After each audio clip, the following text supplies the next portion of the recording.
সংসারে থাকতে গেলে অনেক রকম পরিস্থিতির শিকার হতে হয়, তবে জানো তো পুজোর আগে এরকম একটা দোটানায় পড়বো কখনো আশা করিনি।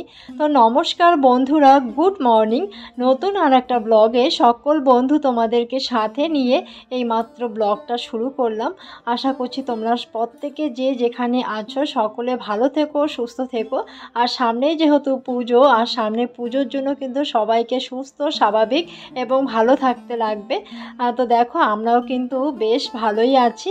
তো আজকে জানো তো বাবা মুরগির ছানাগুলোকে সকালবেলা বের করে দিয়েছে, তারপর আমি কয়েকটা খুদে দিলাম।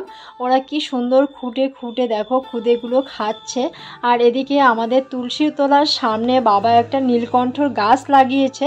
সেই নীলকণ্ঠর গাছ থেকেও দেখো কত ডালপালা মানে আর কি বেরিয়েছে, মানে লতা পাতা, তার সাথে একদম সুন্দর সুন্দর নীলকণ্ঠ ফুল ফুটেছে।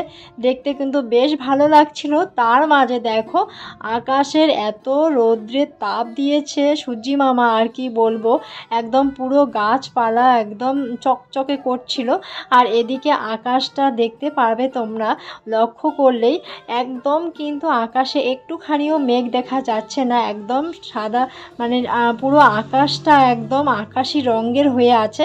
বেশ কিন্তু ভালো লাগছে। তবে কি জানো তো, এই যে সকালবেলা এত মানে রৌদ্রের তাপ যখন মানে শরীরের মধ্যে লাগে বা আমরা অনুভব করতে পারি, তখন কিন্তু একটা কথাই আমাদের মনে হয় যে আজকে সত্যি মানুষের অবস্থা কী যে হবে বলা মুশকিল। কারণ এক একটা মানুষ রৌদ্রের তাপ সহ্য করতে পারে, এক একজনে পারে না। কারণ সবার সহ্য ক্ষমতা কিন্তু একই রকম থাকে না বন্ধুরা, তাই না? তো যাই হোক, নিজেকে দিয়েই মানুষের কিন্তু সমস্ত সমস্যাগুলো বিচার করা যায়। তো এদিকে দেখো আমিও না চা করে নিলাম, লাল চা। আর এদিকে আমার মেয়ে প্রাইভেট টিচার এসেছে, ওনাকেও একটুখানি চা দিয়ে দিলাম। সকাল সকাল দেখো আমিও একটুখানি লাল চা ঢেলে খেয়ে নিলাম। তবে কি জানো তো, সকালবেলা না দুধ চা হলে বেশ ভালো আর কি খেতে লাগে। আর কি বলতো, লাল চাটা অতটা একটা ভালো লাগে না, আর আমি অতটা একটা পছন্দ করি না। হঠাৎ হঠাৎ ভালো লাগে, কিন্তু সবসময় আর কি পছন্দ করি না। তবে আমার না সকালবেলা দুধ চা খেলে পরে ভীষণ মুডটা আর কি ভালো থাকে। তো যাই হোক, বাড়িতে যেহেতু দুধ নেই, তবে আর কি লাল চাটাই খেতে হবে। তাই সকাল সকাল একটুখানি লাল চা, সাথে একটুখানি মুড়ি খেয়ে নিয়ে দেখো রান্না চাপিয়ে দিয়েছি, যেহেতু মেয়ে স্কুলে যাবে। তবে কি জানো তো, বাড়িতে এক কাকু আসে মাছ বিক্রি করার জন্য। তো সেখান থেকে আমার শ্বশুরমশাই বেশ কিছুটা মাছ নিয়েছে। তবে দেখো আমি একটুখানি মেয়েকে মাছের ঝোল করে দিচ্ছি, ওই খেয়ে মেয়ে স্কুলে যাবে। আচ্ছা দেখো, এই যে সিলভার গামলার চালটা দেখতে পাচ্ছ, এই চালটা কিন্তু আমি ঝেড়ে রেখে দিয়েছিলাম। এখন এই ডেস্কির মধ্যে আমি ভরিয়ে রাখছি। আর আমাদের কিন্তু বাড়িতে এতটুকুই চাল আছে, তবে পুজো অবধি বের হবে না। খুব সংকটে পড়ে গেছি, এরকম একটা পরিস্থিতিতে পড়বো ভাবিনি। তবে কি জানো তো, আমরা বেশিরভাগটা সময় বাড়ির ধানের চালের ভাত খেয়ে থাকি। তবে আমরা যে ধানটা সিদ্ধ করে রেখেছিলাম, সেই ধানটা তো আমরা আর কি প্রায় দিনে শেষ হয়ে গেলে ভাঙিয়ে আনে মিল থেকে, মানে বস্তা সিস্টেম করে আর কি ভাঙিয়ে আনে। সেই ভাঙানো ধান ঝেড়ে আমরা চালটা আর কি রান্না করে খাই। তবে কি জানো তো, যে লাইনে আমার শাশুড়ি মা ধান সিদ্ধ করে রেখেছিল, সেই লাইনে আবার এক্সট্রা সিদ্ধ ছাড়া ধানও রাখা হয়েছিল। তবে আমাদের আর কি হিসাবের ভুল হয়ে গেছে। আমরা ভেবেছিলাম পুজো বের হবে, তবে এখন হিসাব করে দেখে শাশুড়ি মা যে ঘরে আর সিদ্ধ ধান নেই। ওগুলো হলো মানে কি বলে, সিদ্ধ না করা ধান। তো ওগুলো ধান তো আর খাওয়া যাবে না, তাই না? যার জন্য আর কি একটু সমস্যায় পড়ে গেলাম দোটানার মধ্যে।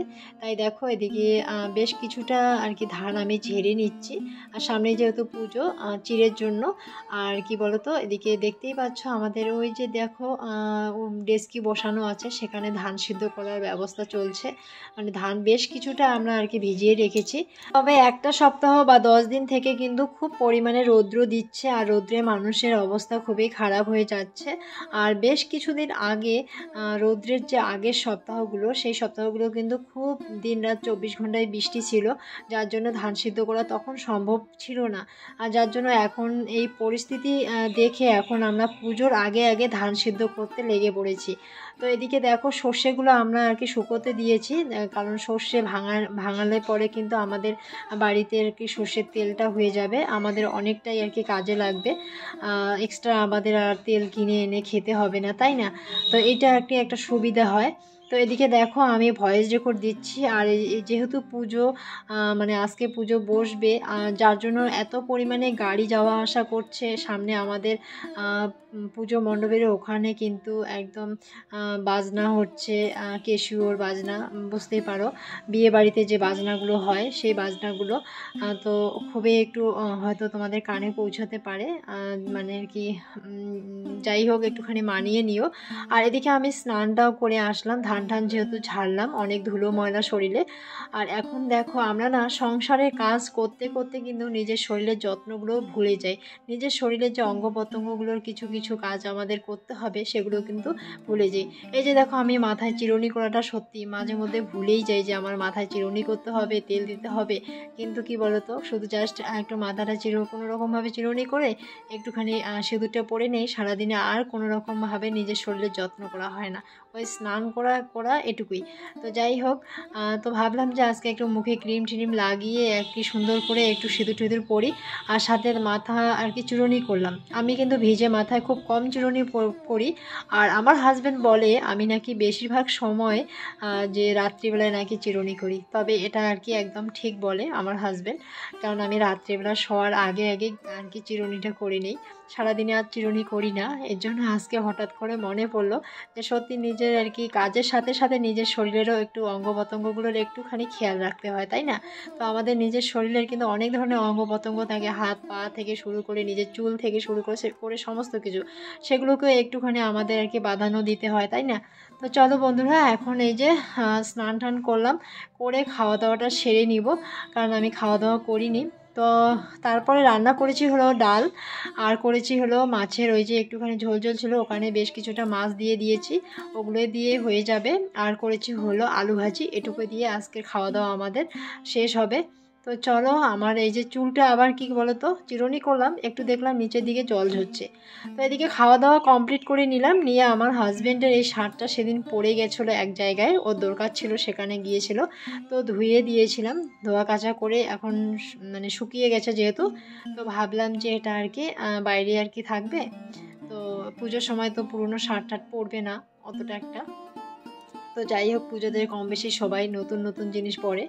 তো এদিকে দেখো এই পুরনো শার্টটা আমি আর কি গোদরেজে ভরিয়ে রাখবো, মানে স্ট্যান্ডের মধ্যে। তো চলো, আমার এই শার্টটা দেখো ভাঁজ করে নিলাম, এখন একটা এই যে দেখো স্ট্যান্ড নিলাম, এটার মধ্যে আর কি শার্টটা ভরিয়ে রেখে তারপর গোদরেজের মধ্যে ভরিয়ে রাখবো। তো আলনাটার মধ্যে না একদম সমস্ত ড্রেসগুলো থাকলে পরে একদম হিবিজিবি হয়ে থাকে, আমার ড্রেস, আমার হাজব্যান্ডের ড্রেস, সাথে হলো আমার মেয়ের ড্রেস, মেয়ের স্কুল ড্রেস, অনেক কিছু থাকে, যার জন্য একটু সমস্যা হয়। যখন যেটা ধোয়া কাচা করি, যেটার প্রয়োজন পড়ে না সেটা কিন্তু আমি গোদরেজে ভরিয়ে রাখি। তো চলো, এই যে শার্টগুলোকে দেখো সুন্দরভাবে এই যে এখানে রেখে দিলাম, আর আমার দু একটা কুর্তিও এখানে আছে। আচ্ছা দেখো, হাজব্যান্ড রাত্রেবেলায় নিয়ে এসেছে হলো মেয়ের জন্য পাস্তা, সেই পাস্তাটা প্লাস্টিকের প্যাকেটে থাকবে। তো দেখো একটা কৌটোর মধ্যে ভরিয়ে রাখছি। তো চলো বন্ধুরা, আজকের ব্লগটা এখানেই রাখবো। তোমরা সকলে ভালো থেকো, সুস্থ থেকো, সাবধানে থেকো। দেখা হচ্ছে একটা নেক্সট ব্লগে।